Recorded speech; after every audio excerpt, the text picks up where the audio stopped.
ಏನದು ಆರೋಪ ಮಾಡಿದ್ದು, ಅವೆಲ್ಲ ಆರೋಪಗಳಿದ್ದಾವೆ, ಅಲ್ಲೇ ಇದ್ದಾವೆ, ಸ್ಪಷ್ಟವಾಗಿದ್ದಾವೆ. ನಂತರದಲ್ಲಿ ಹೇಳ್ತಾ ಹೋಗಿದ್ರು. ಆ ನಂತರದಲ್ಲಿ ಬದಲಾದ. ಯಾಕೆ ಬದಲಾದ? ನಡುವು ಬಂದು ಯಾಕೆ ಬಂದ? ಯಾರು ಬೆದರಿಸಿದ್ರ? ಸಾಕ್ಷಿಯನ್ನು ಹಂಚಿದ್ರ? ಮಾಪಿ ಸಾಕ್ಷಿ ಮಾಡಿದ್ರ ಅವನನ್ನು? ನಮ್ಮಲ್ಲಿ ನಡೀತಾ ಇದ್ದಾವೆ ಅಂಥವು ಇಲ್ಲಂತಲ್ಲ, ಭಾಳಷ್ಟು ಆಗಿದ್ದಾವೆ ಇತಿಹಾಸದಲ್ಲ. ಆದರೂ ಇದು ಒಂದ. ಆದರೆ ಇಲ್ಲಿ ನಡೆದು 1-2 ಕೊಲೆಗಳಲ್ಲರಿ, ನೂರಾರು ಶವಗಳು ಊತಾಗಿದ್ದಾರೆ, ಕೊಲೆಗಳಾಗಿದ್ದಾವೆ, ಅತ್ಯಾಚಾರಗಳಾಗಿದ್ದಾವೆ. 1-2 ಅವುಗಳನ್ನೆಲ್ಲ. ಹಾಗಾದ್ರೆ ಇದನ್ನು ಮಾಡಿದವರು ಯಾರು? ಅಷ್ಟೇ ಅಲ್ಲ, ಇದಕ್ಕೆ ರೆಕಾರ್ಡ್ಸ್ ಅಂತ ಇಟ್ಟಿಲ್ಲ. ಇಲ್ಲಿ ನಡೆದು ಅನೇಕ ಸಾಕ್ಷಿಗಳಿದ್ದಾವೆ. ಅಲ್ಲಿ ಇದ್ದಂಥ ಹೆಣಗಳು ಏನು ಹೋಗಿದ್ದಾರ, ಅವು ಹೆಣಗಳ ಹೆಸರು ಸಹಿತಿಲ್ಲ.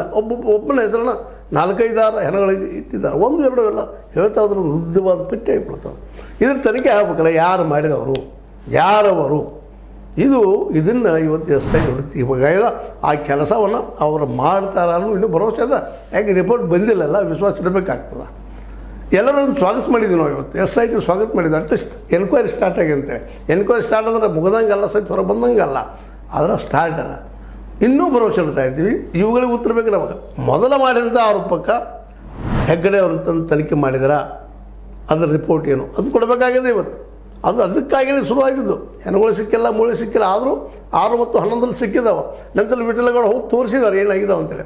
ಅನಾಥ ಶವಗಳು ತೋರಿಸಿದ್ದಾರೆ. ಅದು ಗಂಡಸರು ಅಂತ ಹೇಳ್ತಾ ಇದ್ದಾರೆ FSL ರಿಪೋರ್ಟ್ ಪ್ರಕಾರ. ಅದೇನೂ ಇರಲಿ, ಅವ್ರು ಯಾರು ಏನು ಈ ಪ್ರಮಾಣದಲ್ಲಿ ಯಾಕಾಯಿತು. 13 B ರಿಪೋರ್ಟ್ ಮಾಡಿರ್ಬೋದು, C ರಿಪೋರ್ಟ್ ಮಾಡಿ ಉಗಿದಿದ್ದಾರೆ ಅವತ್ತನ್ನೆಲ್ಲ.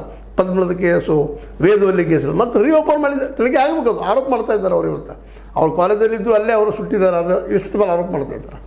ಇವತ್ತು ತನಿಖೆ ಆಗಬೇಕಾಗಿದೆ. ಅಷ್ಟೇ ಅಲ್ಲ, ಸೋಮನಾಥ್ ನಾಯಕರ ಪ್ರತಿಯೊಂದು ಪ್ರಶ್ನೆಗೆ ಉತ್ತರ ಹೇಳಬೇಕಾಗಿದೆ ಮತ್ತು ಹೆಗ್ಗಡೆ ಅವರು.